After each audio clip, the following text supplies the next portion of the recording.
च्या काळी printing press वगैरे आपले हे करायचे तर ते उभारलेलं आहे. मात्र संध्याकाळी 6 नंतर बघायला गेलं तर इथे अंधार दिसायला येतो. तो मुख्य म्हणजे प्रश्न असा आहे की वरळीतला जो महाराष्ट्र आहे हा अंधारात दिसतो का? म्हणजे प्रशासन अगदी ढिसाळ आहे.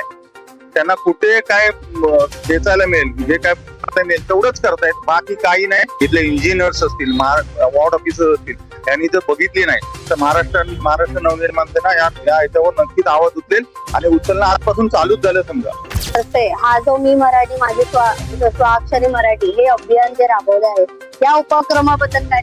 माझी तर सर्वांना विनंती आहे, जन्मापासून मरेपर्यंत आपल्याला स्वाक्षरी लागते. जन्म झाल्यानंतर ज्या मातेचं ते बाळ आहे तिची स्वाक्षरी लागते. तर माझी विनंती आहे सर्वांना की मराठी भाषिकांना, या महाराष्ट्रातले जे भले परप्रांतीय असतील, जे इथे जन्मले ते महाराष्ट्रीयन आहे, ते मराठीच आहेत, त्यांना देखील विनंती आहे की आपण त्यासाठी सर्वांनी साथ दिली पाहिजे. समोरचा माणूस जर ती मराठी स्वाक्षरी बघितली तर तो अभिमानाने म्हणतो तुम्ही मराठी आहात का. त्यामुळे आपल्या भाषेचा नेहमीच आदर राहिला जातो, आदर राखला जातो. म्हणून या माध्यमातून मनसेच्या माध्यमातून सर्व तमाम मराठी लोकांना, मराठी भाषिकांना विनंती आहे की आपण आपली स्वाक्षरी मराठीतच करावी. म्हणून हा अभियान राबवलंय, मी मराठी माझी स्वाक्षरी.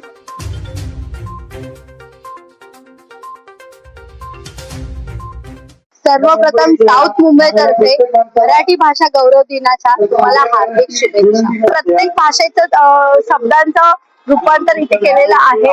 हे प्रिंटिंग प्रेस हे जे दादा आहे ते प्रिंटिंग प्रेस करताना दिसत आहे. मागे पाहाल तर तुम्ही असा एक आपला महाराष्ट्राचा नकाशा दिसत आहे, जिथे आपण अवघ्या मराठी माणसाचा जो महाराष्ट्र असतो, मराठी भाषेचा जो महाराष्ट्र असतो, जो आपला छत्रपती शिवाजी महाराजांनी जपला वारसा महाराष्ट्राचा त्या काळी जपला, मराठी भाषा वाचवण्यासाठी आणि मराठी ही हे करण्यासाठी ते मुघलांबरोबर दिले. आज तुम्ही पाहू शकता की याच्यामध्ये तर ब्लॉकच नाही, काय काय सगळ्याच मध्ये ब्लॉक नाही, काय कायचा तर काचा देखील तुटलेला आहे.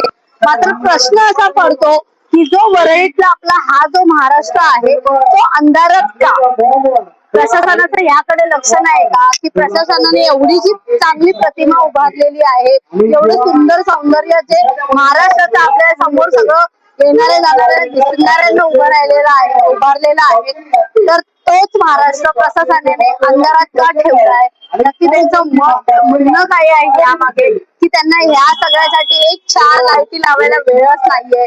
नक्की त्यांचं मत काय आहे आणि इकडच्या स्थानिकांचं मत काय आहे? आणि इकडे आपण काही लोकांशी संवाद देखील साधूया. आज मराठी महाराष्ट्र दिनानिमित्त सुद्धा आज आपला महाराष्ट्र अंधारात का असावा हे प्रशासनाला कळत नाही का? हे आपण थेट त्यांच्या काही इकडच्या नागरिकांकडून आणि स्थानिकांकडून किंवा इकडे येणाऱ्या माणसांकडून. तर आजच्या मराठी दिनानिमित्त तुम्हाला मराठी भाषेचा सर्वप्रथम हार्दिक शुभेच्छा. मात्र आपण ज्या मार्गावर उभं आहोत गटबाजार सोबत, इथे एक सुंदरशी काळी प्रिंटिंग प्रेस वगैरे आपले हे करायचे तर ते उभारलेलं आहे. मात्र संध्याकाळी 6 नंतर बघायला गेलं तर इथे अंधार दिसायला येतो. तो मुख्य म्हणजे प्रश्न असा आहे की वरळीतला जो महाराष्ट्र आहे हा अंधारात दिसतो का? तर ह्याच्यावर तुमचं मत काय आहे? नक्कीच आम्ही आमचे सन्माननीय विभाग सचिव उत्तमभाई सांडव यांच्या मार्गदर्शनाखाली आज आपण या महाराष्ट्राच्या प्रतिकृतीखाली उभे आहोत. आज मराठी भाषा दिन आहे. आम्ही दरवर्षी महाराष्ट्र नवनिर्माण सेनेतर्फे वरळी विधानसभेतर्फे हा मराठी भाषा दिन साजरा करतो. आणि जेव्हा आम्ही याची तयारी करत होतो, काल आम्ही संध्याकाळी 2 दिवसापासून या कार्यक्रमाची तयारी करतो आणि आमचं लक्ष गेलं गणपतराव कदम मार्गावर हा महाराष्ट्र उभा केला, महाराष्ट्राची प्रतिकृती उभी केली.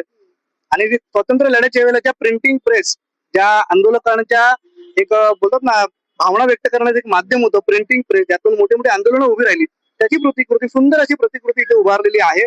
माझी प्रशासनाला विनंती आहे, मराठी भाषा दिन असल्यामुळे आम्ही त्यांना तुर्तास तरी शुभेच्छा देतो आणि हे आंदोलन आम्ही उभं केलंय. हा जो मी मराठी माझे स्वाक्षरी मराठी हे अभियान जे राबवले आहे या उपक्रमाबद्दल काय सांगा? माझी तर सर्वांना विनंती आहे, जन्मापासून मरेपर्यंत आपल्याला स्वाक्षरी लागते. जन्म झाल्यानंतर ज्या मातेचं ते बाळ आहे तिची स्वाक्षरी लागते. ह्या माध्यमातून आमची विनंती आहे, संपूर्ण मराठी माणसाला, महाराष्ट्राला विनंती आहे की मी मराठी माझी स्वाक्षरी मराठी अभियानाचा आमचा हेतूच तो आहे की आपण ज्या ज्या प्रशासकीय भाषा असतील, बँक असतील, हॉस्पिटल असतील, शिक्षण संस्था असतील, तिथे जाऊ तिकडे आपण मराठी भाषेतच आपली स्वाक्षरी केली पाहिजे, जेणेकरून आपली मराठीचा जो झेंडा आहे तो अटके पार लागला पाहिजे, मराठी भाषेचा सन्मान राखला पाहिजे. आणि ज्या वेळेला एक अनुभव आहे आमचा की एखाद्या आस्थापनात आम्ही गेलो, समोरचा माणूस जर ती मराठी स्वाक्षरी बघितली तर तो अभिमानाने म्हणतो की तुम्ही मराठी आहात का. त्यामुळे आपल्या भाषेचा नेहमीच आदर राहिला जातो, आदर राखला जातो. म्हणून या माध्यमातून मनसेच्या माध्यमातून सर्व तमाम मराठी लोकांना, मराठी भाषिकांना विनंती आहे की आपण आपली स्वाक्षरी मराठीतच करावी. म्हणून हा अभियान राबवलंय, मी मराठी माझी स्वाक्षरी मराठी. तुम्ही आत्ताच्या तरुण पिढीला काय संदेश द्याल? तरुण पिढीला संदेश देण्यात आम्ही मोठे नाही, कारण आम्ही पण तरुणच आहोत. तरुण पिढीला एकदम विनंती असेल की तुम्ही नक्कीच आपल्या मराठीचा सन्मान राखला पाहिजे. ज्या ज्या वेळा ज्या ज्या ठिकाणी आपण जाल त्या ठिकाणी आपण मराठी भाषेचा सन्मान राखा.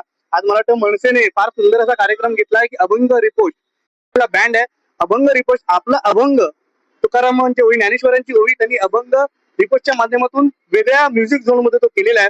सर्वांनी निश्चित तरुणांना या माध्यमातून विनंती आहे, आज संध्याकाळी सायंकाळी शिवाजी पार्कला नक्की हा कार्यक्रम बघायला आहे. धन्यवाद. जसं दादांनी सांगितलं की मी जसं दादांना विचारला, आजचा हा महाराष्ट्र आपला अंधारात आहे वरळीतला, पण मराठी म्हटलं की ह्याच महाराष्ट्रामुळे आणि ह्याच मराठी भाषेमुळे आज आपली ओळख आहे आणि आज आपणच त्यांच्यावर असं म्हणजे ते अंधारात ठेवलेलं आहे. याबद्दल तुम्हाला काय? खरोखरच म्हणजे ही जी मराठी भाषा दिन, कुसुमाग्रहांच्या जन्मदिवशी आपण हा मराठी दिन साजरा करतो आणि तो फक्त महाराष्ट्र नवनिर्माण सेनाच करते, बाकी कुठचा पक्ष करत नाही. आणि आज वळलीमध्ये बघा, शिवाजी पार्क मध्ये बघा, आपण मराठी भाषा दिन मोठ्या प्रमाणात साजरा, सगळं पूर्ण महाराष्ट्रातच मराठी भाषा दिन साजरा करतोय. तर आपल्याला मी तरुणांना विनंती करेन, आपली साक्षर ही मराठी असावी, मराठी देवा आणि मराठीचे आम्ही मराठी आमच्या पुजलेलंच आहे. आम्ही मराठी आहोत आणि मराठीच राहणार. महाराष्ट्रात जन्मले ते मराठीच असतील. म्हणजे प्रशासन अगदी ढिसाळ आहे, त्यांना कुठे काय खेचायला मिळेल, जे काय मिळेल तेवढंच करतायत, बाकी काही नाही. इथले इंजिनियर्स असतील, वॉर्ड ऑफिसर असतील, यांनी जर बघितली नाही तर महाराष्ट्र नवनिर्माण सेना या याच्यावर नक्कीच आवाज उचलेल आणि उचलणं आजपासून चालूच झालं. समजा किती झालं तरी ह्या इथल्या लोकांना ज्या सोयी सुविधा त्या मिळाल्याच पाहिजे. महाराष्ट्र नवनिर्माण सेनेच्या वतीनं आम्ही त्याचा पाठपुरावा करू. आणि तुम्ही महाराष्ट्राच्या जनतेला काय संदेश द्याल? महाराष्ट्र जनतेला म्हणजे बघा, आपण आता टीव्ही माध्यमातून पाहतो की मराठीच्या विरुद्ध भरपूर सगळे परप्रांतीय उतरलेत, पण सर्व मराठी बंधू, महाराष्ट्रातील मराठी बंधूंना विनंती आहे की आपण सर्व या मराठीसाठी एकवटले पाहिजे, तरच ही मराठी भाषा टिकेल. कुठेतरी या परप्रांतीयांना दुजोरा देणारे आपणच मराठी माणूस आहोत. म्हणूनच मी सांगितलं ना की आपलेच लोक ह्याला साथ देतात, त्याच्यामुळे ही बोकाळले आहेत. तर माझी विनंती आहे सर्वांना की मराठी भाषिकांना, या महाराष्ट्रातली जे भले परप्रांतीय असतील, जे इथे जन्मले ते महाराष्ट्रीयन आहेत, ते मराठीत आहेत, त्यांना देखील विनंती आहे की आपण यासाठी सर्वांनी साथ दिली पाहिजे. मात्र प्रशासन इकडे जे दिवे लावलेले नाहीत यावर कारवाई कधी करणार आणि काय करणार यासाठी पाहत राहा साऊथ मुंबई न्यूज, चेहरा मुंबईचा. मी तनुश्री शंकर सरनास, व्हिडिओ जर्नलिस्ट भाविका साठे सोबत. साऊथ मुंबई विभागातील घडामोडी जाणून घेण्यासाठी साऊथ मुंबई न्यूज चॅनलला लाईक, फॉलो, शेअर आणि सबस्क्राईब करा आणि बेल आयकॉनवर क्लिक करून ऑल करायला विसरू नका.